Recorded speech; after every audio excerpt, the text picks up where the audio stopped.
సాక్షి TV ప్రసారాలను నిలిపివేయడం చట్టరీత్యా నేరం. సాక్షి టీవీ ప్రసారాల కోసం మీ స్థానిక కేబుల్ ఆపరేటర్ను వెంటనే సంప్రదించండి. డిటిహెచ్లో ఇంటర్నెట్లో కూడా సాక్షి టీవీ ప్రసారాలను వీక్షించవచ్చు. చెప్పేవారు చంద్రబాబు అయితే వినేవాడు వెర్రివెంగళప్పట. సీఎం చంద్రబాబు గురువారం నిర్వహించిన మీడియా సమావేశం అచ్చం ఇలాగే సాగింది.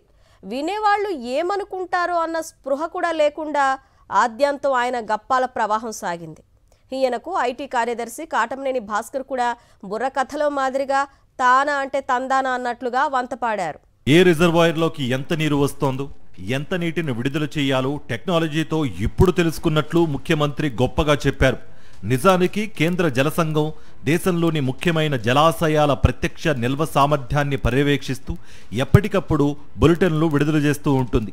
ఏ పరివాహక ప్రాంతంలో ఎంత వర్షం కురుస్తోందో, తద్వారా ఏ ప్రాజెక్టుకు ఎంత నీరు వస్తుందనే విషయాన్ని రాష్ట్రాలకు చెప్పే సంప్రదాయం ఎప్పటినుంచో ఉంది. కానీ చంద్రబాబు మాత్రం ఇప్పుడే టెక్నాలజీ ద్వారా ఈ విషయాన్ని అవపోసన పట్టినట్లు చెప్పడం ఆశ్చర్యం కలిగిస్తోంది. డ్రోన్స్, సీసీ కెమెరాల ద్వారా ఎక్కడ వరద నీరు ఉందో గుర్తించి ఆ నీటిని డ్రై చేశామని సీఎం చెప్పారు. ఇలాంటి రియల్ టైం వ్యవస్థ దేశంలోనే కాదు, ప్రపంచంలో కూడా ఎక్కడా లేదన్నారు. అయితే డ్రోన్లు, సీసీ కెమెరాలు కూడా కొత్తగా వచ్చినవి కావు, ఎప్పటినుంచో ఉన్నాయి. అన్ని ప్రభుత్వాలు వీటిని అవసరమైనప్పుడల్లా అవసరమైన మేరకు ఉపయోగిస్తూనే ఉన్నాయి. రాష్ట్రంలోని అన్ని కుటుంబాల్లో ఎంతమంది ఉన్నారో తెలుసుకునేందుకు జియో ట్యాగింగ్ చేశామన్నారు. నిజానికి ఈ విధానం వైఎస్ఆర్సీపీ ప్రభుత్వంలో ఎప్పుడో అమలు చేశారు.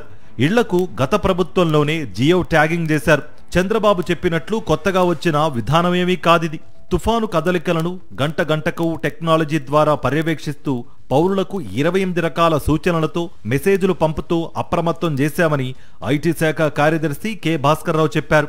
వాస్తవానికి ఫోన్లలో మెసేజ్లు పంపే విధానం గత వైఎస్ఆర్సీపీ ప్రభుత్వంలోనూ కొనసాగింది. అప్పట్లో సచివాలయాల వారీగా ఇంటింటిని మ్యాపింగ్ చేసి పౌరులకు అవసరమైన సమాచారాన్ని మెసేజ్ల రూపంలో పంపించేవారు. కాకినాడ దగ్గర తీరం దాటుతుందనుకుంటే 15 కిలోమీటర్ల తర్వాత నర్సాపురం దగ్గర తీరం దాటిందని భాస్కర్ చెప్పారు. ఈ విషయంలో ప్రభుత్వం బొక్కబోర్లా పడింది. కాకినాడలో కాకుండా అంతర్వేది వద్ద తుఫాను తీరాన్ని దాటింది. అలాగే వర్షం ఎక్కడ, ఎప్పుడు, ఎంత పడుతుందో ముందస్తుగా చెప్పే విధానం ఎప్పటినుంచో ఉంది.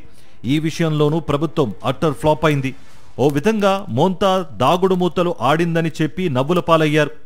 సీఎం మొబైల్, ఇంటర్నెట్ కమ్యూనికేషన్ వ్యవస్థను పక్కాగా చేశామన్నారు. ఇవన్నీ కూడా ఎప్పటినుంచో అమల్లో ఉంటే సీఎం చంద్రబాబు, ఐటీ కార్యదర్శి భాస్కర్ ఇప్పుడు తామే కనిపెట్టి అమలు చేసినట్లు చెప్పుకోవడం నవ్వు పుట్టిస్తోంది.